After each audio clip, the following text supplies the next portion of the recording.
नमस्कार साथियों, आप सभी का स्वागत है यूपीपीसीएस मेंस पेपर फर्स्ट की इस शानदार क्लास में। अगर आपका सपना है उत्तर प्रदेश लोक सेवा आयोग में अधिकारी बनना, तो आज से आपकी तैयारी एक नए स्तर पर जाने वाली है, क्योंकि पेपर फर्स्ट केवल पढ़ने की का विषय नहीं, बल्कि उत्तर लिखने की कला और सही रणनीति का पेपर है। इस पूरी सीरीज में हम इतिहास, भूगोल, भारतीय समाज और विश्व भूगोल जैसी सभी महत्वपूर्ण विषयों को यूपीपीसीएस मेंस के नवीनतम पैटर्न के अनुसार पढ़ेंगे। हर टॉपिक को सरल भाषा में समझेंगे और साथ ही टॉपर स्टाइल में उत्तर लेखन भी सीखेंगे। मेरा वादा है कि यहाँ आपको केवल जानकारी ही नहीं, बल्कि परीक्षा में अंक दिलाने वाली तैयारी मिलेगी। तो अगर आप सच में यूपीपीसीएस 2026, 27, 28 में चयन चाहते हैं, तो इस पूरी सीरीज को शुरुआत से अंत तक जरूर देखें। हर क्लास के बाद उत्तर लिखने का अभ्यास करें, क्योंकि सफलता केवल पढ़ने से नहीं, बल्कि लिखने से मिलती है। तो चलिए बिना समय गंवाए पूरे जोश और आत्मविश्वास के साथ यूपीपीसीएस मेंस पेपर 2020 फर्स्ट की इस शुरुआत करते हैं। अगर आपने सचमुच में प्रीवियस ईयर्स के प्रश्नों को हल करना सीख गए, तो हम ये दावा कर सकते हैं कि आप बेहतर तरीके से किसी भी प्रश्न का उत्तर लिख सकते हैं। आपको कहीं से किसी भी प्रश्न को लिखने में कोई कठिनाई नहीं होगी, बशर्ते सभी प्रश्नों को सावधानी पूर्वक तैयार करना होगा। चलिए हम इस सीरीज के पहले प्रश्न की शुरुआत करते हैं। पहला प्रश्न है, हड़प्पा सभ्यता काल में शहरी नियोजन पर टिप्पणी लिखिए। सबसे पहले हम प्रश्न के अकॉर्डिंग भूमिका लिखेंगे, उसके बाद मेन बॉडी पार्ट मुख्य भाग, उसके बाद कंक्लूजन निष्कर्ष। प्रश्न के उत्तर को हम 3 भागों में लिखेंगे। चलिए हम सीधे भूमिका पर चलते हैं। हड़प्पा सभ्यता 2600 से 1900 ईसा पूर्व विश्व की प्राचीनतम नगरीय सभ्यताओं में से एक थी। इसका सुव्यवस्थित शहरी नियोजन, तत्कालीन वैज्ञानिक सोच, प्रशासनिक दक्षता तथा नागरिक सुविधाओं के उच्च स्तर का परिचायक है।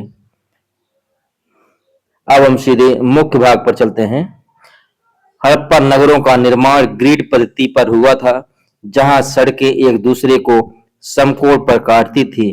नगर सामान्यतः दुर्ग तथा निचले नगर में विभाजित थे। पक्की ईंटों से बने बहुमंजिला मकान, आंगन, स्नानागार तथा निजी कुएं विकसित जीवन शैली को दर्शाते हैं।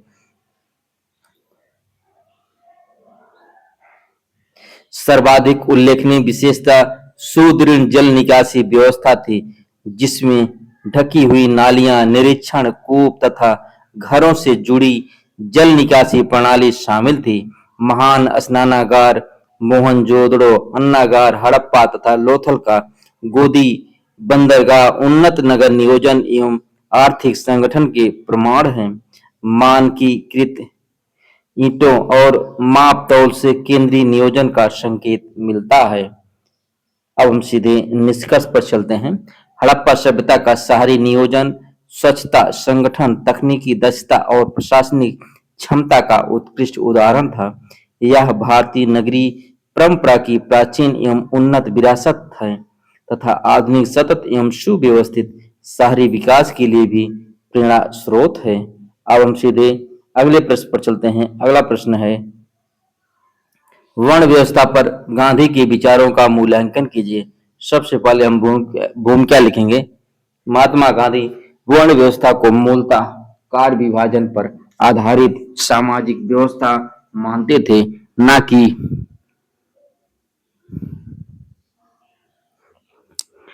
ऊंच नीच का आधार। वह जातिगत भेदभाव और विशेषकर अस्पृश्यता को सामाजिक कलंक मानकर उसके घोर विरोधी थे। अब हम सीधे मुख्य भाग पर चलते हैं। गांधी के विचार देखें। वर्ण का आधार कर्तव्य एवं व्यवसाय होना चाहिए, जन्मगत श्रेष्ठता नहीं। समाज में सभी कार्य समान रूप से सम्माननीय हुए। अस्पृश्यता को पाप कहकर हरिजन आंदोलन चलाया। सामाजिक समरसता, श्रम की गरिमा और नैतिक कर्तव्य पर बल दिया। अब हम सीधे मूल्यांकन देखेंगे। सकारात्मक पक्ष, सामाजिक सद्भाव, श्रम की प्रतिष्ठा, अस्पृश्यता उन्मूलन तथा नैतिक समाज की स्थापना का प्रयास किया। अब हम आलोचना, डॉक्टर भीमराव अंबेडकर ने जन्म आधारित वर्ण व्यवस्था को असमानता का स्रोत मानते हुए इसके पूर्ण उन्मूलन की वकालत की। आधुनिक लोकतांत्रिक मूल्यों, समानता, स्वतंत्रता एवं सामाजिक न्याय की दृष्टि से गांधी का वर्ण संबंधी दृष्टिकोण सीमित माना जाता है। अब हम सीधे निष्कर्ष पर चलते हैं। गांधी का उद्देश्य वर्ण व्यवस्था के माध्यम से सामाजिक सहयोग और नैतिक जीवन को बढ़ावा देना था, परंतु समकालीन संवैधानिक व्यवस्था समान अवसर एवं जाति मुक्त समाज की स्थापना को अधिक उपयुक्त मानती है। अतः गांधी की अस्पृश्यता विरोधी सोच आज भी प्रासंगिक है, जबकि वर्ण व्यवस्था संबंधी उनके विचार व्यापक बहस का विषय बने हुए हैं। अब हम सीधे अगले प्रश्न पर चलते हैं। इटली में फांसीवाद के नेता मुसोलिनी की विदेश नीति पर समीक्षात्मक टिप्पणी लिखिए। सबसे पहले हम प्रश्न के अकॉर्डिंग भूमिका लिखेंगे। बेनिटो मुसोलिनी 1922 से 1943 की विदेश नीति का उद्देश्य इटली को भूमध्य सागर की प्रमुख शक्ति बनाना तथा प्राचीन रोमन साम्राज्य की गौरवपूर्ण छवि को पुनर्स्थापित करना था। यह नीति आक्रामक राष्ट्रवाद, साम्राज्यवाद और सैन्यवाद पर आधारित थी। अब हम सीधे मुख्य भाग पर चलते हैं। मुसोलिनी की विदेश नीति की प्रमुख विशेषताएं। पहला पॉइंट है साम्राज्यवादी विस्तार। 1935-36 में इथोपिया, अब्सीनिया पर आक्रमण एवं 1939 में अल्बानिया पर अधिकार। अगला पॉइंट है सैन्यवाद, युद्ध को राष्ट्रीय शक्ति और गौरव का साधन माना।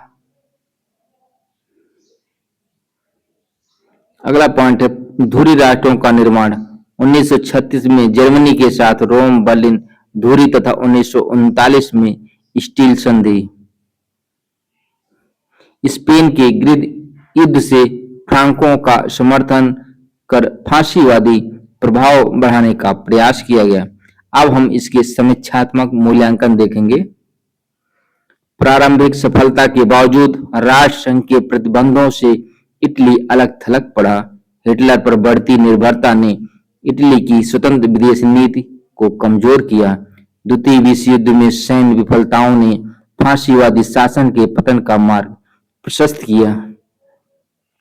अब हम सीधे निष्कर्ष पर चलते हैं। मुसोलिनी की विदेश नीति अल्पकालिक विस्तारवादी पर आधारित थी। यद्यपि इससे कुछ समय के लिए इटली की प्रतिष्ठा बढ़ी, परंतु अंततः यह नीति विनाशकारी सिद्ध हुई और इटली को युद्ध, आर्थिक संकट तथा फांसीवादी शासन के पतन की ओर ले गई। अब हम सीधे अगले प्रश्न पर चलते हैं। भारत को एक सम्मिश्रित सांस्कृतिक समाज होने के लाभों का वर्णन कीजिए। सबसे पहले हम प्रश्न के अकॉर्डिंग भूमिका लिखेंगे। सम्मिश्रित सांस्कृतिक समाज वह है जहां विभिन्न धर्म, भाषाएं, जातियां, परंपराएं एवं जीवन शैलियां परस्पर सह-अस्तित्व और समन्वय के साथ विकसित होती हैं।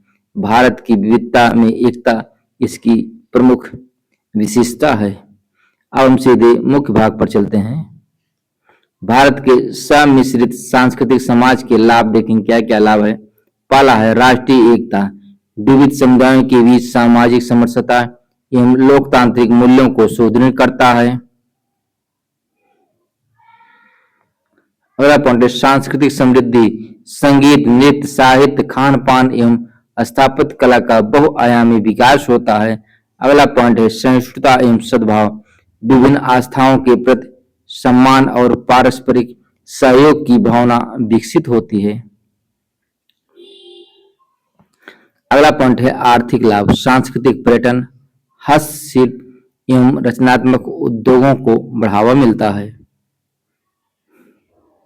अगला पॉइंट है नवाचार एवं सृजनशीलता, विविध विचारों के समन्वय से ज्ञान, विज्ञान और नवाचार को प्रोत्साहन मिलता है। अगला पॉइंट है वैश्विक पहचान। भारत की सॉफ्ट पावर, योग, आयुर्वेद, बॉलीवुड भारतीय प्रवासी को मजबूती मिलती है। अब हम सीधे निष्कर्ष पर चलते हैं। भारत की सम्मिश्रित संस्कृति उसकी सबसे बड़ी शक्ति है। संविधान के धर्मनिरपेक्षता, समानता और बंधुत्व के आदर्शों के अनुरूप इस सांस्कृतिक विरासत का संरक्षण ही एक भारत श्रेष्ठ भारत के लक्ष्य को साकार करने का आधार है। अब हम सीधे अगले प्रश्न पर चलते हैं। समकालीन भारत में प्रमुख महिला संगठनों के योगदानों का आलोचनात्मक परीक्षण कीजिए। सबसे पहले हम प्रश्न के अकॉर्डिंग भूमिका लिखेंगे। समकालीन भारत में महिला संगठन महिलाओं के अधिकार, समानता, सुरक्षा एवं सशक्तिकरण के लिए महत्वपूर्ण भूमिका निभा रहे हैं। अखिल भारतीय महिला सम्मेलन, AIWC, सेवा, NFIW, AIDWA आदि संगठनों ने सामाजिक परिवर्तन को गति दी। अब हम सीधे मुख्य भाग पर चलते हैं। महिला संगठनों के प्रमुख योगदान देखेंगे। पहला पॉइंट है महिला अधिकारों की रक्षा, घरेलू हिंसा, दहेज, कार्यस्थल पर यौन उत्पीड़न जैसे मुद्दों पर जन जागरूकता। अगला पॉइंट है विधायी सुधार, घरेलू हिंसा अधिनियम, कार्यस्थल पर यौन उत्पीड़न अधिनियम, बाल विवाह निषेध आदि कानूनों के निर्माण में योगदान। अगला पॉइंट है आर्थिक सशक्तिकरण, सेवा द्वारा स्वरोजगार, कौशल विकास एवं वित्तीय समावेशन को बढ़ावा देना। अगला पॉइंट है राजनीतिक सहभागिता, पंचायतें एवं स्थानीय निकायों में महिलाओं की भागीदारी के लिए अभियान, शिक्षा एवं स्वास्थ्य। अगला पॉइंट है बालिका शिक्षा, पोषण, मातृ स्वास्थ्य एवं लैंगिक समानता को प्रोत्साहन देना। अब हम आलोचनात्मक परीक्षण देखेंगे, क्या क्या आलोचनाएं हो सकती हैं। सारे क्षेत्रों तक सीमित प्रभाव, ग्रामीण एवं हाशिए के वर्गों तक सीमित पहुंच, वित्तीय संसाधनों एवं संस्थागत क्षमता का अभाव, कुछ संगठनों पर राजनीतिक या वैचारिक पक्षपात के आरोप लगे हैं। अब हम सीधे निष्कर्ष पर चलते हैं। महिला संगठनों ने भारत में लैंगिक न्याय और महिला सशक्तिकरण को नई दिशा दी है, किंतु इनके प्रभाव को व्यापक बनाने हेतु सरकार, नागरिक समाज और समुदायों के साथ समन्वय, संसाधनों की उपलब्धता तथा समावेशी दृष्टिकोण आवश्यक है। यही सशक्त नारी सशक्त भारत की आधारशिला बनेगा। अब हम सीधे अगले प्रश्न पर चलते हैं। समालोचनात्मक परीक्षण कीजिए कि क्या भारत में गरीबी का मुख्य कारण बढ़ती हुई जनसंख्या है या जनसंख्या वृद्धि का मुख्य कारण गरीबी है। सबसे पहले हम भूमिका लिखेंगे। भारत में गरीबी और जनसंख्या वृद्धि का संबंध कारण परिणाम के बजाय दुष्चक्र का है। दोनों एक दूसरे को निरंतर प्रभावित एवं प्रोत्साहित करते हैं। अब हम सीधे मुख्य भाग पर चलते हैं।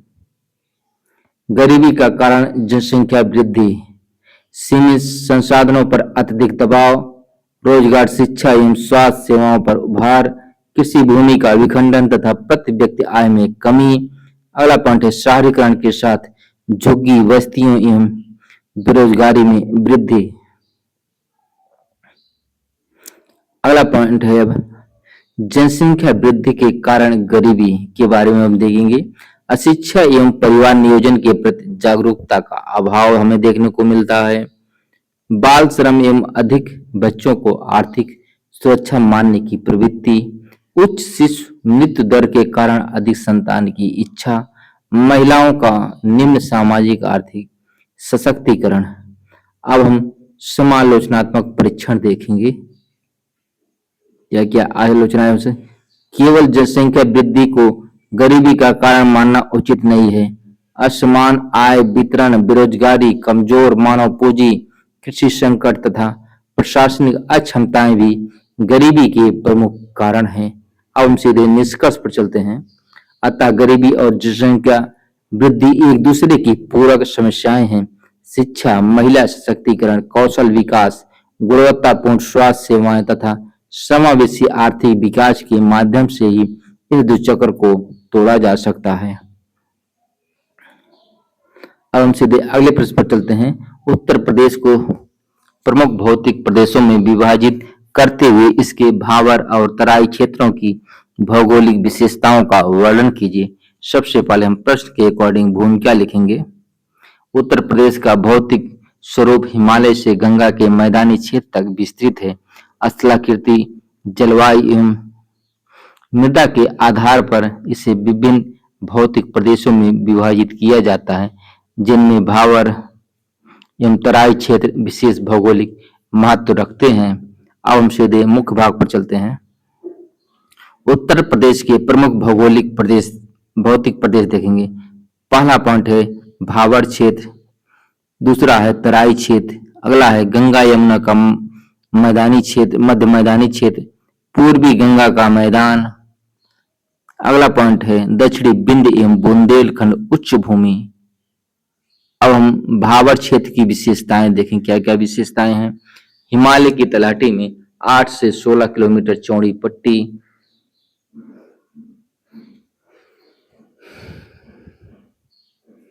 कंकर पत्थरों का निक्षेप, अत्यधिक जल अवशोषण, नदियां सतह से लुप्त होकर भूमिगत बहती हैं, वन एवं वन्य जीवों की अधिकता। अब हम तराई क्षेत्र की विशेषताएं देखेंगे। भावर के दक्षिण में स्थित दलदली एवं आर्द्र पट्टी, भूमिगत जल पुनः सतह पर प्रकट होता है, अत्यंत उपजाऊ जलोढ़ मिट्टी एवं प्रचुर वर्षा, धान, गन्ना आदि की कृषि तथा दुधवा राष्ट्रीय उद्यान जैसी जैव विविधता। अब हम सीधे निष्कर्ष पर चलते हैं। भावर एवं तराई क्षेत्र उत्तर प्रदेश की जल कृषि एवं जैव विविधता के आधार हैं। इनके प्राकृतिक संसाधनों का सतत संरक्षण एवं वैज्ञानिक प्रबंधन राज्य के संतुलित एवं सतत विकास के लिए आवश्यक है। अब हम सीधे अगले प्रश्न पर चलते हैं।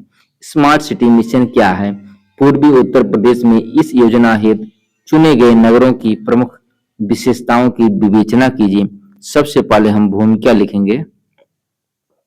स्मार्ट सिटी मिशन भारत सरकार द्वारा वर्ष 2015 में प्रारंभ की गई एक शहरी विकास योजना है, जिसका उद्देश्य प्रौद्योगिकी, सुशासन, सतत विकास तथा नागरिक केंद्रित सेवाओं के माध्यम से शहरों को अधिक रहने योग्य, सुरक्षित एवं आर्थिक रूप से सशक्त बनाना है।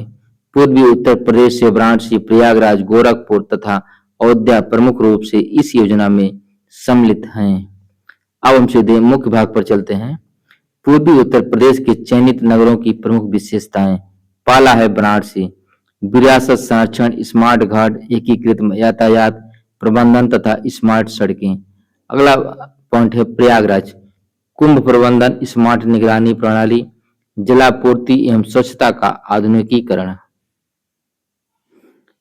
अगला पॉइंट है गोरखपुर, ठोस अपशिष्ट प्रबंधन, हरित प्रबंधन, ई गवर्नेंस तथा स्मार्ट पार्क। अगला पॉइंट है अयोध्या, धार्मिक पर्यटन, आधुनिक शहरी अवसंरचना, स्मार्ट प्रकाश व्यवस्था तथा स्वच्छता सुविधाओं का विस्तार। अगला पॉइंट है इन नगरों में आईसीटी आधारित सेवाएं, ऊर्जा दक्षता, पर्यावरण संरक्षण, डिजिटल प्रशासन तथा नागरिक सहभागिता पर विशेष बल दिया गया है। अब हम सीधे निष्कर्ष पर चलते हैं। स्मार्ट सिटी मिशन पूर्वी उत्तर प्रदेश के नगरों को सांस्कृतिक विरासत और आधुनिक शहरी विकास के समन्वित मॉडल के रूप में विकसित कर रहा है। यह योजना सतत समावेशी एवं नागरिक अनुकूल शहरीकरण को बढ़ावा देकर क्षेत्रीय विकास और जीवन गुणवत्ता में महत्वपूर्ण योगदान दे रही है। अब हम सीधे अगले प्रश्न पर चलते हैं। उत्तर प्रदेश के बुंदेलखंड पर्यटन सर्किट के प्रमुख पर्यटन स्थलों की अवस्थिति का वर्णन कीजिए। सबसे पहले हम प्रश्न के अकॉर्डिंग भूमिका लिखेंगे। बुंदेलखंड पर्यटन सर्किट उत्तर प्रदेश की सांस्कृतिक, ऐतिहासिक एवं धार्मिक विरासत को पर्यटन से जोड़ने वाली महत्वपूर्ण पहल है। यह क्षेत्र विशेषता झांसी, महोबा, बांदा, चित्रकूट एवं आसपास के जिलों में विस्तृत है। अब हम सीधे मुख्य भाग पर चलते हैं। बुंदेलखंड पर्यटन सर्किट के प्रमुख पर्यटन स्थलों की अवस्थिति। पहला पॉइंट है झांसी, रानी लक्ष्मीबाई का किला, रानी महल एवं संग्रहालय सर्किट का प्रमुख प्रवेश द्वार है। अगला पॉइंट है ओरछा, सीमावर्ती क्षेत्र मध्य प्रदेश, झांसी के निकट स्थित बुंदेला स्थापत्य का प्रमुख केंद्र है। अगला पॉइंट है महोबा, चंदेल शासकों की ऐतिहासिक राजधानी, मदन सागर, विजय सागर एवं सूर्य मंदिर आदि। और अगला पॉइंट देखेंगे कालिंजर बांदा, बिंद क्षेत्र में स्थित कालिंजर दुर्ग शिव उपासना एवं सैन्य इतिहास का प्रमुख स्थल है। अगला पॉइंट है चित्रकूट, उत्तर प्रदेश मध्य प्रदेश सीमा पर स्थित रामघाट, कामदगिरी, गुप्त गोदावरी एवं स्फटिक शिला जैसे प्रमुख धार्मिक स्थल हैं। अगला पॉइंट है देवगढ़, ललितपुर, गुप्तकालीन दशावतार मंदिर एवं जैन स्मारकों के लिए प्रसिद्ध है। अब हम सीधे निष्कर्ष पर चलते हैं। बुंदेलखंड पर्यटन सर्किट इतिहास, संस्कृति, धर्म एवं प्राकृतिक धरोहर का अनूठा संगम है।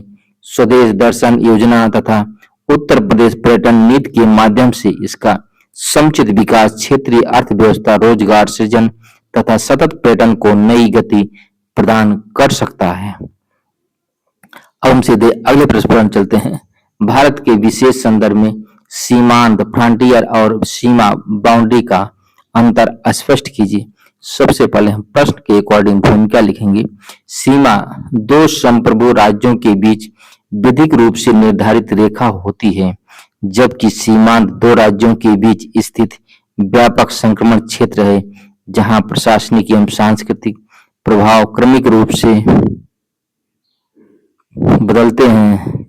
भारत की विविध भौगोलिक एवं सामरिक परिस्थितियों में दोनों की अवधारणाएं अत्यंत महत्वपूर्ण हैं। अब मुख्य भाग पर चलते हैं। सबसे पहले सीमा स्पष्ट, निश्चित एवं अंतरराष्ट्रीय संधियों द्वारा निर्धारित रेखा है। संप्रभुता और अधिकार क्षेत्र का विधिक विभाजन करती है। उदाहरण स्वरूप भारत बांग्लादेश एवं भारत भूटान सीमा। अब हम सीमांत के बारे में देखेंगे। निश्चित रेखा नहीं बल्कि व्यापक संपर्क एवं संक्रमण क्षेत्र, सामरिक, सांस्कृतिक तथा भौगोलिक दृष्टि से संवेदनशील। उदाहरण स्वरूप भारत चीन के बीच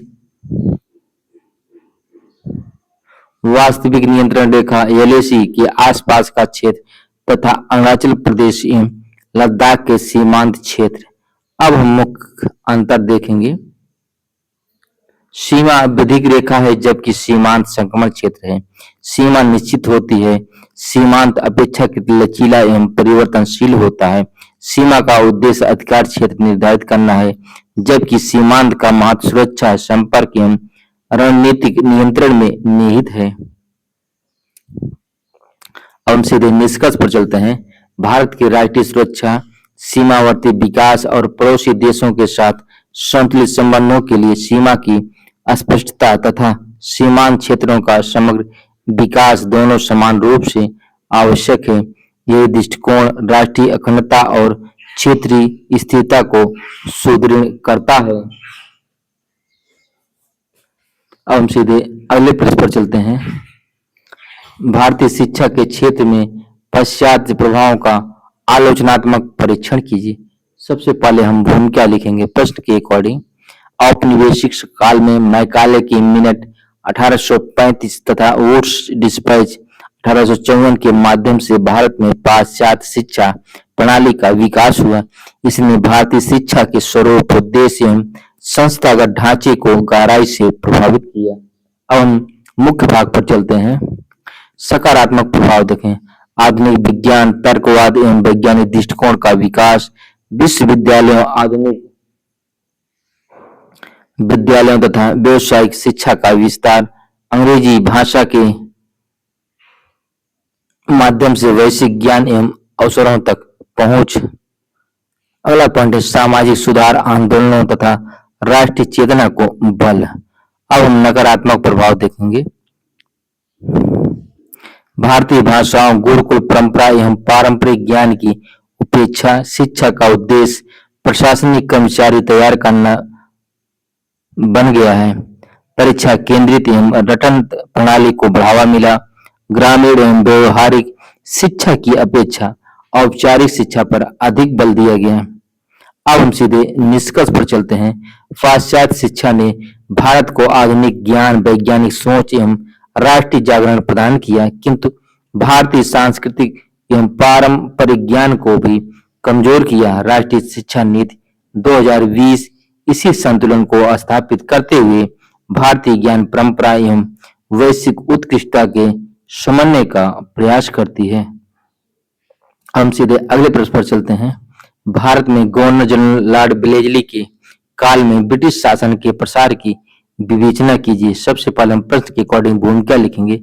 लॉर्ड वेलेस्ली 1798 से 1805 के शासनकाल में ब्रिटिश ईस्ट इंडिया कंपनी ने साम्राज्यवादी नीति अपनाकर भारत में अपने राजनीतिक एवं सैन्य प्रभुत्व का तीव्र विस्तार किया। उसकी सहायक संधि नीति इस विस्तार का प्रमुख साधन बनी। अब हम सीधे मुख्य भाग पर चलते हैं। सहायक संधि प्रणाली लागू कर हैदराबाद 1798, मैसूर 1799, अवध 1801 तथा मराठा राज्यों को ब्रिटिश प्रभाव में लाया गया। चतुर्थ मैसूर युद्ध 1799 में टीपू सुल्तान की पराजय एवं मृत्यु के बाद मैसूर का बड़ा भाग अंग्रेजों के अधीन आया।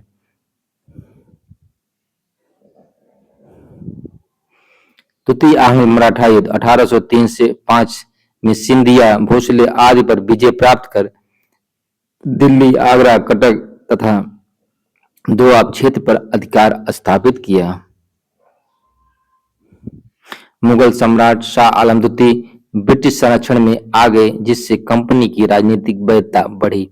फ्रांसीसी प्रभाव समाप्त कर अंग्रेजों ने भारत में अपनी सर्वोच्चता स्थापित की। अब हम सीधे निष्कर्ष पर चलते हैं। वेलेस्ली की आक्रामक एवं विस्तारवादी नीतियों ने ब्रिटिश साम्राज्य की मजबूत नींव रखी। यद्यपि इन नीतियों से भारतीय राज्य की संप्रभुता क्षीण हुई, परंतु यही काल भारत में ब्रिटिश प्रभुत्व के निर्णायक विस्तार का आधार सिद्ध हुआ। अब हम सीधे अगले प्रश्न पर चलते हैं। अगला प्रश्न है, जैकोबिन्स कौन थे? फ्रांसीसी क्रांति में उनकी क्या भूमिका थी? सबसे पहले हम प्रश्न के अकॉर्डिंग भूमिका लिखेंगे। जैकोबिन्स फ्रांसीसी क्रांति के 1789 के सबसे प्रभावशाली एवं उग्र राजनीतिक क्लब के सदस्य थे। मैक्सिमिलियन रोबेस्पियर, जॉर्ज दांतो तथा मारा इसके प्रमुख नेता थे। इनका उद्देश्य राजतंत्र का अंत कर लोकतांत्रिक गणराज्य की स्थापना करना था। अब हम सीधे मुख्य भाग पर चलते हैं। जैकोबिन्स की भूमिका देखेंगे। 1792 में राजतंत्र का उन्मूलन कर फ्रांस को गणराज्य घोषित कराया। राजा लुई 16वें पर देशद्रोह का मुकदमा चलाकर 1793 में मृत्युदंड दिलाया। सार्वभौमिक पुरुष मताधिकार तथा समानता के सिद्धांत को बढ़ावा दिया। सामंतवादी विशेषाधिकारों का उन्मूलन एवं क्रांतिकारी सुधारों को लागू किया।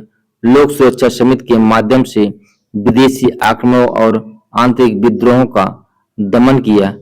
आतंक के शासन के दौरान हजारों लोगों को गिलोटिन द्वारा दंडित किया, जिससे क्रांति की छवि प्रभावित हुई। अब हम सीधे निष्कर्ष पर चलते हैं। जैकोबिन्स ने फ्रांसीसी क्रांति को निर्णायक दिशा देकर स्वतंत्रता, समानता और गणतंत्रवाद को सुदृढ़ किया।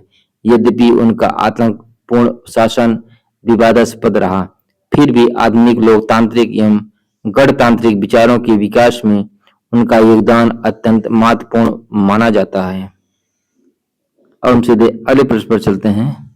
सांप्रदायिकता के संदर्भ में राष्ट्र और नागरिकता के प्रत्यय का समालोचनात्मक परीक्षण कीजिए।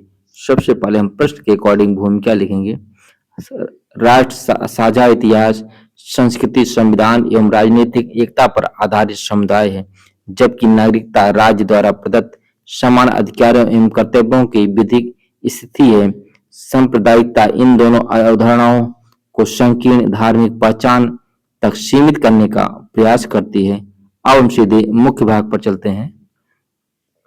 सांप्रदायिकता के संदर्भ में समालोचनात्मक परीक्षण देखेंगे। पहला है, राष्ट्र की समावेशी अवधारणा के स्थान पर धार्मिक पहचान को प्राथमिकता देती है। नागरिकों के बीच समानता, बंधुत्व एवं धर्मनिरपेक्षता जैसे संवैधानिक मूल्यों को कमजोर करती है। सामाजिक ध्रुवीकरण, अविश्वास तथा हिंसा को बढ़ावा देकर राष्ट्रीय एकता को प्रभावित करती है। संविधान के अनुच्छेद 14, 15, 25 द्वारा प्रदत्त समानता एवं धार्मिक स्वतंत्रता की भावना के विपरीत वातावरण उत्पन्न करती है। दूसरी ओर सांस्कृतिक एवं धार्मिक पहचान का सम्मान लोकतांत्रिक बहुलवाद का आवश्यक तत्व है, बशर्ते वह संवैधानिक मर्यादाओं के भीतर रहे। अतः राष्ट्र की आधारशिला संवैधानिक राष्ट्रवाद तथा नागरिकता की आधारशिला समान अधिकार एवं समान दायित्व होनी चाहिए, न कि धार्मिक पहचान। अब हम सीधे निष्कर्ष पर चलते हैं। भारतीय राष्ट्र की शक्ति उसकी विविधता में एकता और संवैधानिक नागरिकता में निहित है। सांप्रदायिकता से ऊपर उठकर समान नागरिकता, सहिष्णुता एवं संवैधानिक मूल्यों को सुदृढ़ करना ही राष्ट्रीय एकीकरण और लोकतंत्र की अस्थायी आधारशिला है। अब हम सीधे अगले प्रश्न पर चलते हैं। अगला प्रश्न है, उदारीकरण क्या है? उदारीकरण ने भारतीय सामाजिक संरचना को किस प्रकार प्रभावित किया? सबसे पहले हम प्रश्न के अकॉर्डिंग भूमिका लिखेंगे। उदारीकरण वह आर्थिक नीति है जिसके अंतर्गत सरकारी नियंत्रणों में कमी कर निजी क्षेत्र, विदेशी निवेश तथा बाजार शक्तियों को अधिक स्वतंत्रता प्रदान की जाती है। भारत में इसका आरंभ 1991 के आर्थिक सुधारों के साथ हुआ। अब हम सीधे मुख्य भाग पर चलते हैं। उदारीकरण का भारतीय सामाजिक संरचना पर प्रभाव देखेंगे। पहला है मध्यम वर्ग का विस्तार, रोजगार एवं उपभोग के अवसर बढ़े, शहरीकरण एवं में वृद्धि, ग्रामीण से शहरी क्षेत्रों की ओर प्रवास तेज हुआ। अगला पॉइंट है संयुक्त परिवार का क्षय, एकल परिवारों की संख्या में वृद्धि हुई। अगला पॉइंट है महिला सशक्तिकरण, शिक्षा, सेवा एवं उद्यमिता में महिलाओं की भागीदारी बढ़ी। अगला पॉइंट है सामाजिक गतिशीलता, योग्यता आधारित अवसरों में वृद्धि हुई। अगला पॉइंट है उपभोक्तावाद का प्रसार, जीवन शैली अधिक बाजारोन्मुख एवं भौतिकवादी बनी। अगला पॉइंट है असमानता में वृद्धि, आय एवं क्षेत्रीय विषमताएं बढ़ी। अगला पॉइंट है सांस्कृतिक परिवर्तन, वैश्वीकरण के प्रभाव से प्रारंभिक मूल्यों में परिवर्तन आया। अब हम सीधे निष्कर्ष पर चलते हैं। उदारीकरण ने भारतीय समाज में आर्थिक अवसर, सामाजिक गतिशीलता तथा आधुनिकता को बढ़ावा दिया है, किंतु इसके साथ असमानता, उपभोक्तावाद एवं सांस्कृतिक चुनौतियां भी उत्पन्न हुई। अतः समावेशी विकास, सामाजिक न्याय तथा संतुलित आर्थिक नीतियों के माध्यम से उदारीकरण के लाभों को समाज के सभी वर्गों तक पहुंचाना आवश्यक है। अब हम सीधे अगले प्रश्न पर चलते हैं। अगला प्रश्न है, उत्तर प्रदेश में सिंचाई के साधनों में क्रमशः हो रहे परिवर्तनों को रेखांकित कीजिए। सबसे पहले हम प्रश्न के अकॉर्डिंग भूमिका लिखेंगे। उत्तर प्रदेश कृषि प्रधान राज्य है जहां सिंचाई कृषि उत्पादकता का प्रमुख आधार रही है। समय के साथ जनसंख्या वृद्धि, हरित क्रांति, भूजल दोहन तथा सरकारी योजनाओं के प्रभाव से सिंचाई के साधनों में महत्वपूर्ण परिवर्तन हुए हैं। अब हम सीधे मुख्य भाग पर चलते हैं। सिंचाई के साधनों में क्रमिक परिवर्तन। पहला है प्रारंभिक काल में कुएं एवं तालाब सिंचाई के प्रमुख साधन थे। अगला पॉइंट है ब्रिटिश काल एवं स्वतंत्रता के बाद नहर सिंचाई का तीव्र विस्तार हुआ, गंगा, शारदा, सरयू नहर प्रणालियां। अगला पॉइंट है हरित क्रांति के बाद नलकूप एवं ट्यूबवेल सिंचाई का सर्वाधिक विस्तार हुआ, जिससे आज अधिकांश सिंचित क्षेत्र भूजल पर निर्भर हैं। अगला पॉइंट है विद्युतीकरण एवं डीजल पंपों ने निजी सिंचाई को बढ़ावा दिया। वर्तमान में ड्रिप एवं स्प्रिंकलर, सूक्ष्म सिंचाई जैसी जल संरक्षण तकनीकों को प्रोत्साहन दिया जा रहा है। अगला पॉइंट है प्रधानमंत्री कृषि सिंचाई योजना खेत, तालाब एवं वर्षा जल संचयन तथा सौर पंप जैसी पहलें टिकाऊ सिंचाई की दिशा में परिवर्तन ला रही हैं।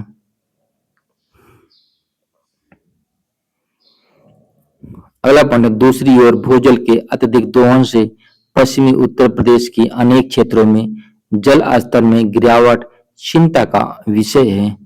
अब हम सीधे निष्कर्ष पर चलते हैं।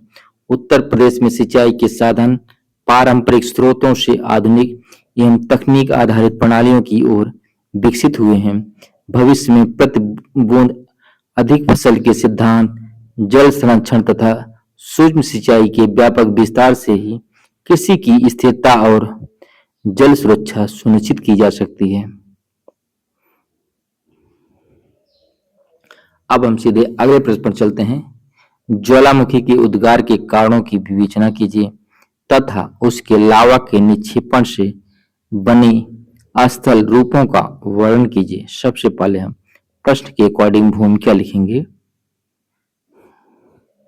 ज्वालामुखी पृथ्वी की वह प्राकृतिक प्रक्रिया है जिसके माध्यम से मैग्मा, गैसें एवं राख पृथ्वी के आंतरिक भाग से सतह पर निकलते हैं। यह प्लेट विवर्तनिकी एवं आंतरिक भूगत की प्रक्रियाओं का परिणाम है। अब हम सीधे मुख्य भाग पर चलते हैं। ज्वालामुखी उद्गार के कारण देखेंगे। पहला पॉइंट है प्लेट विवर्तनिकी, अभिसारी एवं अपसारी प्लेट सीमाओं पर मैग्मा का निर्माण। अगला पॉइंट है मेंटल संवहन धाराएं, मैग्मा को ऊपर उठाने में सहायक। अगला पॉइंट है अत्यधिक दाब, गैसों एवं मैग्मा के दबाव से उद्गार।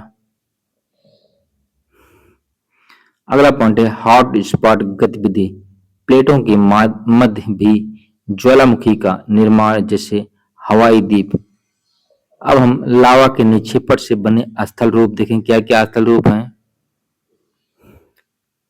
पहला पॉइंट है शील्ड ज्वालामुखी, तरल बेसाल्टिक लावा से विस्तृत ढालाकार पर्वत। अगला पॉइंट है लावा पठार, दरारों से निकले लावा के फैलाव से जैसे दक्कन ट्रैप। अगला पॉइंट है ज्वालामुखी शंकु, लावा एवं राख के जमाव से। अगला पॉइंट है लावा गुंबद, गाढ़े अम्लीय लावा के जमने से। अगला पॉइंट है लावा मैदान, पतले लावा की परतों से निर्मित समतल क्षेत्र। अब हम सीधे निष्कर्ष पर चलते हैं। ज्वालामुखी क्रियाएं विनाशकारी होने के साथ साथ नई स्थलाकृतियों का निर्माण, उपजाऊ मिट्टी तथा खनिज संसाधनों की उपलब्धता में भी महत्वपूर्ण भूमिका निभाती हैं। इसलिए इनके कारणों एवं प्रभावों का वैज्ञानिक अध्ययन, आपदा प्रबंधन और सतत विकास दोनों की दृष्टि से आवश्यक है। अब हम सीधे अगले प्रश्न पर चलते हैं। हिंद महासागर के संसाधनों के शोषण और उपयोग से जुड़ी विभिन्न पारिस्थितिकी समस्याओं पर प्रकाश डालिए। सबसे पहले हम प्रश्न के अकॉर्डिंग भूमिका लिखेंगे। हिंद महासागर विश्व का तीसरा सबसे बड़ा महासागर है जो मत्स्य, खनिज तेल, गैस तथा समुद्री जैव विविधता जैसे बहुमूल्य संसाधनों से समृद्ध है। इन संसाधनों के बढ़ते दोहन से अनेक पारिस्थितिकी समस्याएं उत्पन्न हो रही हैं। पहला पॉइंट है मुख्य भाग। अब हम चलते हैं हिंद महासागर से जुड़ी प्रमुख पारिस्थितिकी समस्याएं देखते हैं। पहला पॉइंट है अतिदोहन, मछली संसाधनों में कमी तथा खाद्य श्रृंखला का असंतुलन। अगला पॉइंट है तेल एवं गैस उत्खनन, तेल रिसाव से समुद्री जीव एवं तटीय पारतंत्र को क्षति। अगला पॉइंट है समुद्री प्रदूषण, प्लास्टिक, रासायनिक एवं औद्योगिक अपशिष्ट से जल प्रदूषण। अगला पॉइंट है प्रवाल भित्तियों का क्षरण, ताप वृद्धि, अम्लीकरण तथा प्रदूषण से कोरल ब्लीचिंग। अगला पॉइंट है गहरे समुद्र में खनन, समुद्री जैव विविधता एवं तलछटी पारिस्थितिकी को नुकसान पहुंचाते हैं। अगला पॉइंट है तटीय अतिक्रमण, बंदरगाह, पर्यटन एवं शहरीकरण से मैंग्रोव एवं आर्द्र भूमियों का विनाश हो रहा है। अगला पॉइंट है जलवायु परिवर्तन, समुद्र स्तर वृद्धि एवं चक्रवातों की तीव्रता में वृद्धि हो रही। अब हम सीधे निष्कर्ष पर चलते हैं। हिंद महासागर के संसाधनों का सतत एवं वैज्ञानिक प्रबंधन, समुद्री संरक्षित क्षेत्रों का विस्तार, ब्लू इकोनॉमी के सिद्धांतों का पालन तथा क्षेत्रीय सहयोग IORA अनक्लॉस के माध्यम से ही पारिस्थितिक संतुलन और संसाधनों का दीर्घकालिक संरक्षण सुनिश्चित किया जा सकता है। अब हम सीधे अगले प्रश्न पर चलते हैं। विपरीत प्रवास क्या है? कोविड-19 लॉकडाउन के दौरान उत्तर प्रदेश की अर्थव्यवस्था और सामाजिक व्यवस्था पर इसका क्या प्रभाव पड़ा? हम सीधे पहले प्रश्न के अकॉर्डिंग भूमिका लिखेंगे। विपरीत प्रवास वह प्रक्रिया है जिसमें लोग रोजगार संकट या आपदा के कारण शहरों से अपने मूल निवास स्थानों की ओर लौटते हैं। कोविड-19 लॉकडाउन 2020 के दौरान उत्तर प्रदेश में लाखों प्रवासी श्रमिकों की वापसी इसका प्रमुख उदाहरण रही। अब हम सीधे मुख्य भाग पर चलते हैं। विपरीत प्रवास के आर्थिक प्रभाव। कृषि पर श्रम बल बढ़ने से प्रचंड बेरोजगारी में वृद्धि, लघु एवं कुटीर उद्योगों तथा मनरेगा पर रोजगार का दबाव, ग्रामीण उपभोग एवं स्थानीय बाजारों में अल्पकालिक वृद्धि, राज्य सरकार पर राहत, स्वास्थ्य एवं रोजगार व्यय को बोझ बढ़ा। अगला पॉइंट है एक जनपद एक उत्पाद, ओडीओपी एवं कौशल आधारित रोजगार को प्रोत्साहन मिला। अब हम सामाजिक प्रभाव देखें, क्या क्या समाज पर प्रभाव पड़ा। ग्रामीण परिवारों का पुनर्मिलन एवं सामाजिक सुरक्षा में वृद्धि, स्वास्थ्य सेवाओं एवं क्वारंटीन व्यवस्था पर दबाव, शिक्षा, आवास तथा सार्वजनिक सेवाओं की मांग बढ़ी, संक्रमण के भय से सामाजिक भेदभाव की घटनाएं सामने आई। ग्राम पंचायतें एवं सामुदायिक संस्थाओं की भूमिका सुदृढ़ हुई। अब हम सीधे निष्कर्ष पर चलते हैं। कोविड-19 के दौरान विपरीत प्रवास ने उत्तर प्रदेश के समक्ष रोजगार, स्वास्थ्य और सामाजिक सुरक्षा की चुनौतियां प्रस्तुत की, साथ ही स्थानीय अर्थव्यवस्था, कौशल विकास तथा और आत्मनिर्भर ग्रामीण विकास की संभावनाओं को भी बल दिया। दीर्घकालीन समाधान के लिए ग्रामीण रोजगार, कौशल विकास तथा संतुलित क्षेत्रीय विकास आवश्यक है। अब हम सीधे अगले प्रश्न पर चलते हैं। अगला प्रश्न है, आज का हमारा लास्ट प्रश्न है, उच्च पर्वतीय क्षेत्रों में स्थल रूपों का आकार प्रदान करने में हिम नदों की भूमिका का वर्णन कीजिए।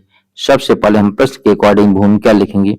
हिमनद बर्फ का विशाल गतिशील द्रव्यमान है जो उच्च पर्वतीय क्षेत्रों में अपर्दन, परिवहन एवं निक्षेपण की प्रक्रियाओं द्वारा विविध स्थल रूपों का निर्माण करता है।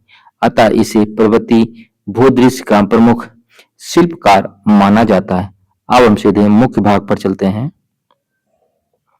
हिमनदों की भूमिका। पहला पॉइंट है अपरदनात्मक स्थल रूप, सर्प का निर्माण, अराइट एवं हार्न जैसी नुकीली चोटियां, यू आकार की घाटियां, हैंगिंग वैली एवं फ्योर्ड का निर्माण। अब हम दूसरा पॉइंट है निक्षेपणात्मक स्थल रूप, मोरेन, पार्श्व, मध्य एवं अंतिम मोरेन, डमलिन, एस्कर एवं आउटवाश का मैदान, हिमनदी झीलों का निर्माण। अब हम तीसरा पॉइंट है अन्य प्रभाव, पर्वतीय ढालों का पुनर्गठन, जल संसाधनों एवं नदियों के उद्गम का विकास, हिमालय, आल्प्स तथा एंडीज में विशिष्ट हिमनदी भूदृश्य का निर्माण। अब हम सीधे निष्कर्ष पर चलते हैं। हिमनद उच्च पर्वतीय क्षेत्रों में अपर्दन, परिवहन और निक्षेपण के माध्यम से स्थल रूपों को निरंतर आकार देते हैं। वर्तमान में जलवायु परिवर्तन के कारण हिमनदों के तीव्र पिघलने से इन भू आकृतियों तथा जल संसाधनों पर प्रतिकूल प्रभाव पड़ रहा है। अतः हिमनदों का संरक्षण सतत पर्वतीय विकास के लिए अत्यंत आवश्यक है। धन्यवाद।